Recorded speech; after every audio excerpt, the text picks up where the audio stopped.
Não, como o Ministério Público de Contas não fez uma manifestação escrita, né, não teve acesso aos autos em razão do exercício a que se refere à auditoria, eu apenas deixo aqui o registro de que, ao se vislumbrar uma imputação de dano, a notificação ao gestor deve deixar claro que aquela consequência jurídica poderia advir daqueles fatos que lhe estão sendo cientificados. Eu me restringo a fazer esse registro e, em relação aos demais aspectos, eu me abstenho de fazer qualquer consideração.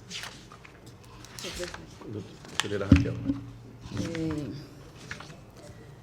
Primeiro, deixa eu entrar na questão do que foi discutida no processo anterior, porque desde que o conselheiro Rodrigo se manifestou pelo arquivamento e simulou uma situação de irregularidade, ou seja, imagina se tivesse irregularidade, como ele faria para se defender.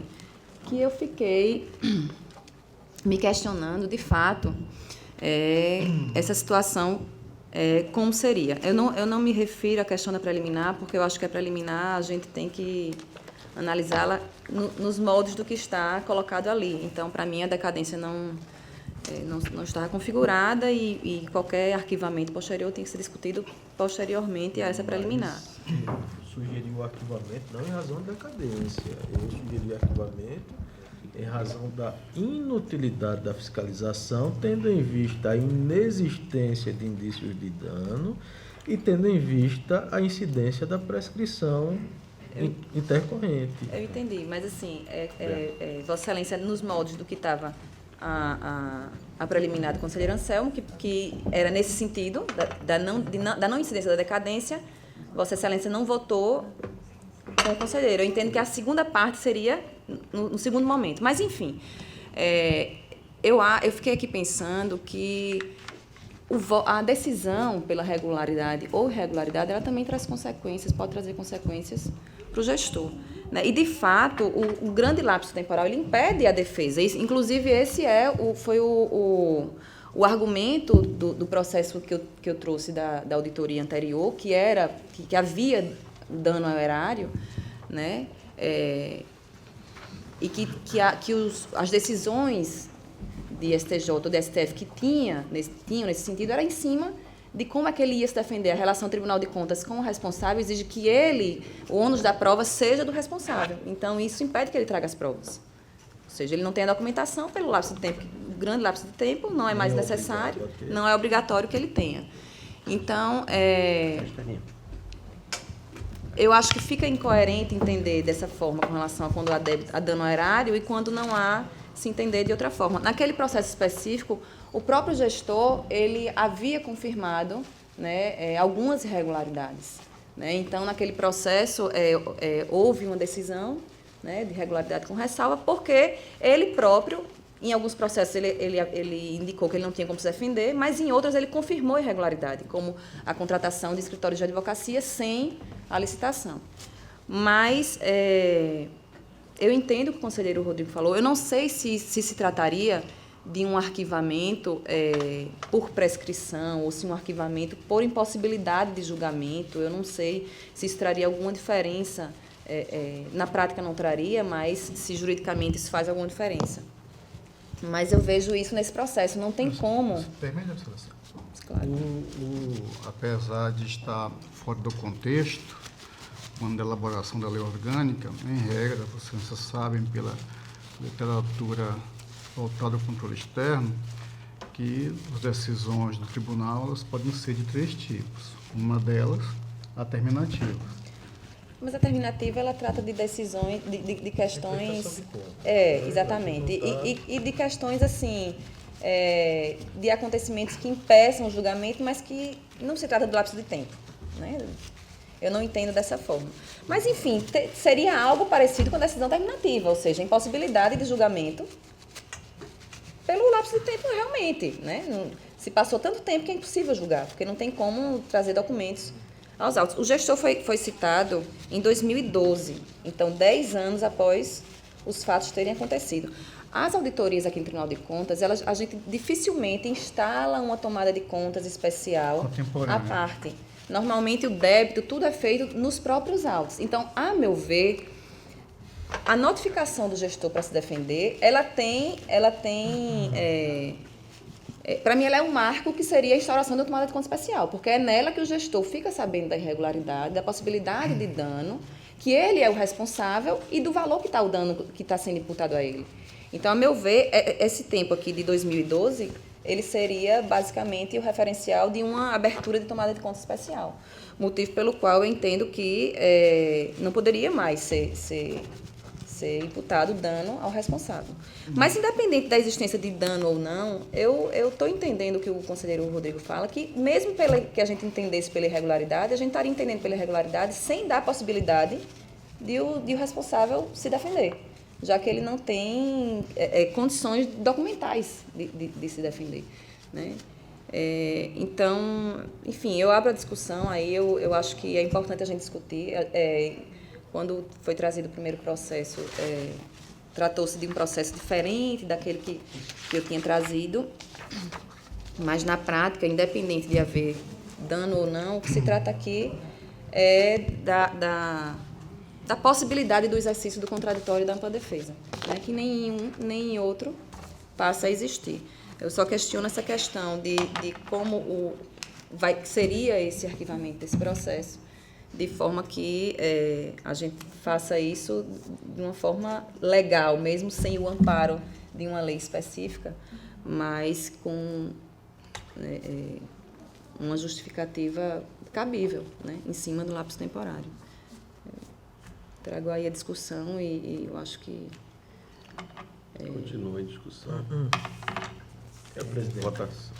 Quer falar? Eu queria só... não. É porque o tema foi reaberto no primeiro julgamento e alguns pontos foram colocados com relação ao meu voto, né? Com todas as vênias, a conselheira Ana Raquel, o voto do conselheiro Anselmo, no processo anterior, ele mencionava expressamente decadência e prescrição.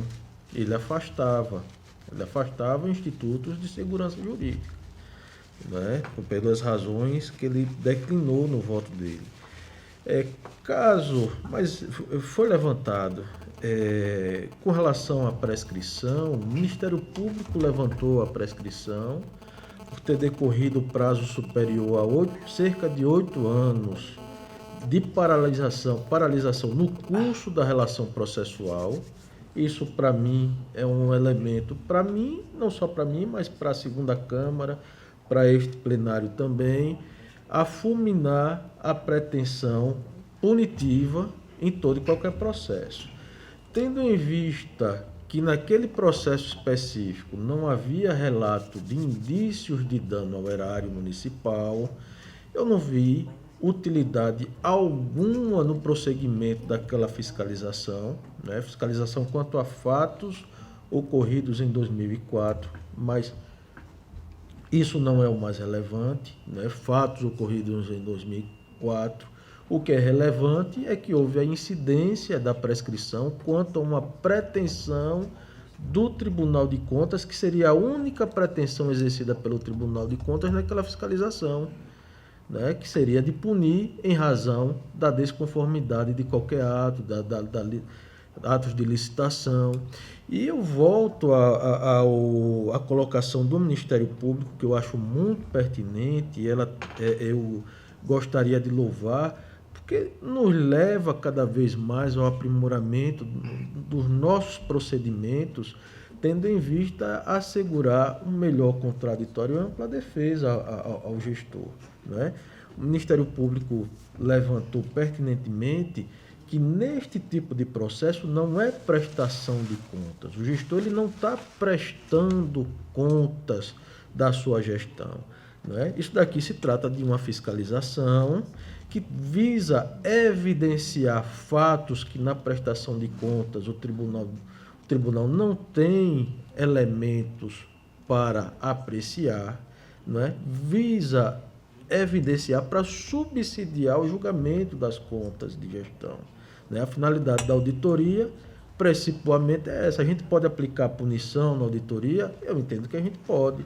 A gente pode aplicar, imputar dano ao gestor em caso de em caso de comprovação de dano ao erário, a gente pode. Não é o ideal. O ideal é a gente converter em um processo de tomada de contas para que possamos encontrar o valor do dano, para que a gente possa também individualizar a responsabilidade, mas tendo elementos suficientes para imputar o dano neste procedimento, eu acho que nada impede que a gente faça isso.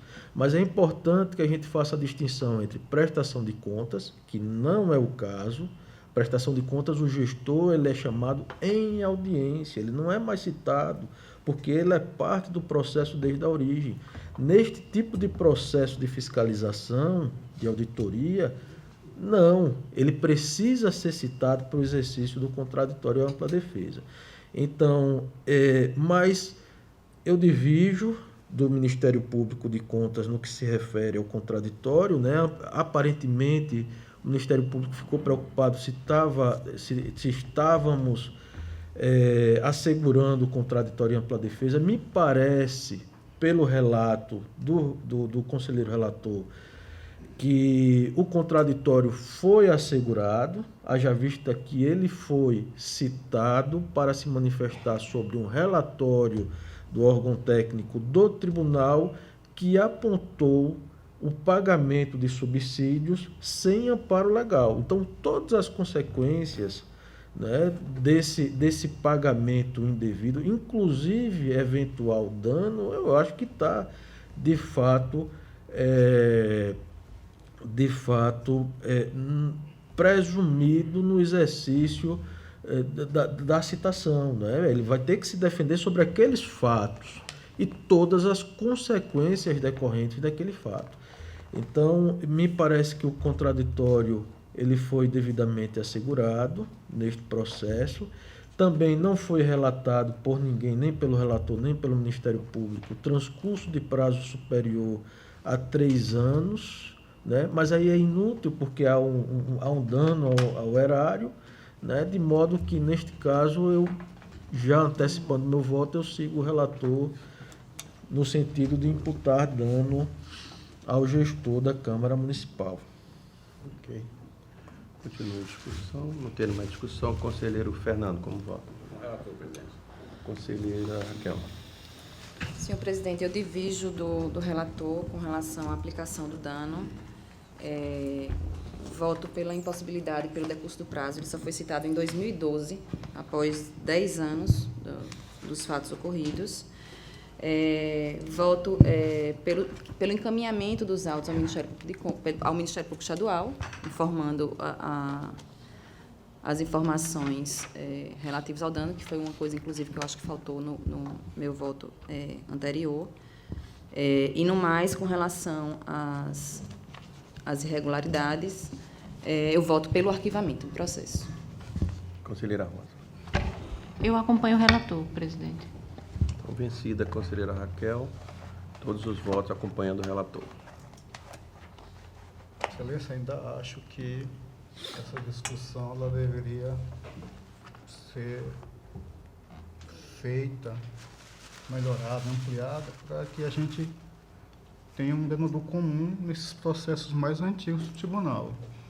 Apesar de eu aqui estar fazendo justamente o que me cabe fazer, verificar e trazer para a liberação deste plenário, que é a soma de vários entendimentos. Essa discussão só existe porque nós atuamos em processos extremamente antigos.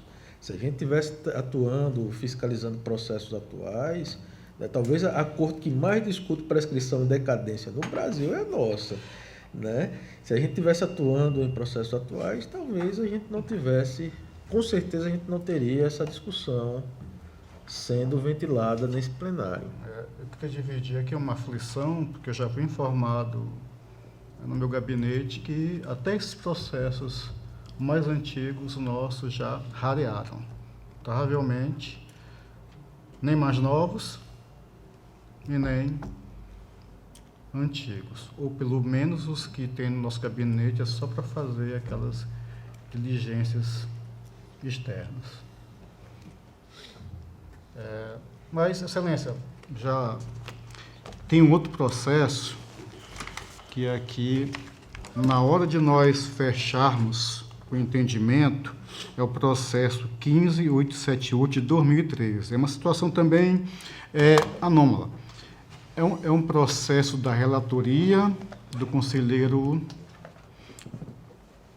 Eustáquio, se não me falha a memória.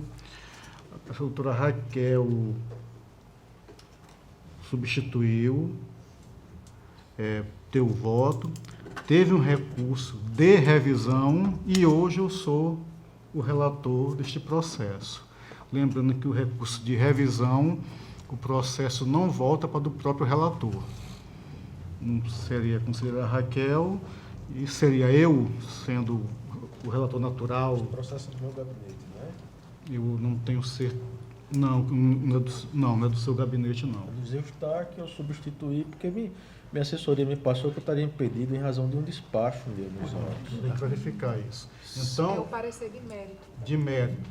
Parecer meu. Né? Na- Então, É eu antigo. No processo de legalidade da ata de registro de preço, Exatamente. o parecer de mérito no Ministério Público de Contas foi do excelência. Então já me averbo impedido. Então, eu não sei se eu estaria impedido para participar do sorteio, como relator natural, hoje, não à época, mas tenho que trazer, estou retirando de pauta, isso foi verificado na última análise do batimento do processo, vai ser encaminhado para Vossa Excelência para fazer o sorteio público, porque como é um voto de revisão, ele tem que ser sorteado. Ok. Então, provavelmente foi meu gabinete, por entenderem que seria a minha relatoria, é encaminhado ao gabinete. Mas, na verdade, aí eu peço que Vossa Excelência, junto com a assessoria, faça a análise da situação, que hoje eu sou o relator natural destes autos. Também não sei se poderia participar Não, com exceção do relator. da votação, mas eu sou relator natural hoje, na época, Mas houve alteração do grupo, Era né? outro. Então não há. Ele Era não teve outro. participação, era como se fosse, traduzindo, é como se tivesse sido numa- sorteado, numa interpretação porque ele não participou bem, do processo em nada. numa interpretação bem, mas eu nunca participei agora. É isso que eu estou dizendo. É como Hoje se... é como se eu tivesse sempre relator desse processo. Hoje a ideia é essa. Então, saber se eu poderia ou não participar do eventual sorteio. Mas Ok. a razão é essa, que eu estou retirando de pauta, assim fica cessada a minha relatoria de hoje, presidente. Pela ordem, conselheiro Fernando. Senhor presidente, eu tinha um processo 5231 de 2006, que era um voto vista da relatoria ordinária do conselheiro Anselmo, mas nós, quando fomos fazer o fechamento também, vimos algumas impossibilidades, e então eu gostaria de retirar de pauta, vou nem adiar. Eu vou retirar de pauta, mas se eu conseguir resolver isso, eu já pauto até quinta-feira para a próxima semana. Ok. Pela ordem, conselheiro Rodrigo. Senhor presidente, da mesma forma, eu teria dois processos para relatar. O processo TC 4724/2007 e o processo TC 9631/2006. Também balanço geral aqui, prestação de contas. Prefeitura Municipal de Matriz, de Pasto do Camaragibe. Todavia, em razão na nossa revisão, encontramos outros pontos que precisariam ser concedidos contraditório. A gente está retirando de pauta para ofertar o contraditório. Ok. Conselheira Raquel. Não tem processo para a votação de hoje, senhor presidente. Alberto. Também não, senhor presidente. Sérgio. Sem processo. Não tendo mais processo a relatar, eu queria comunicar ao plenário que, a partir de quinta-feira, 24, está saindo de férias eu e o conselheiro Alberto. Tá? Eu estou fazendo a paralisação dela no dia 11, as minhas férias no dia 11, e voltando depois para participar do seminário nacional e retornando depois às férias. Ficaria aqui alguns dias, mas vou interrompê-la no dia antes do dia 11. E, obviamente, passaria a presidência à conselheira Rosa. Tá? E está facultada a palavra, senhores conselheiros, senhoras conselheiras, senhores representantes do Ministério Público. Não tendo quem queira fazer mais uso da palavra, em nome de Deus, declaro encerrada a sessão.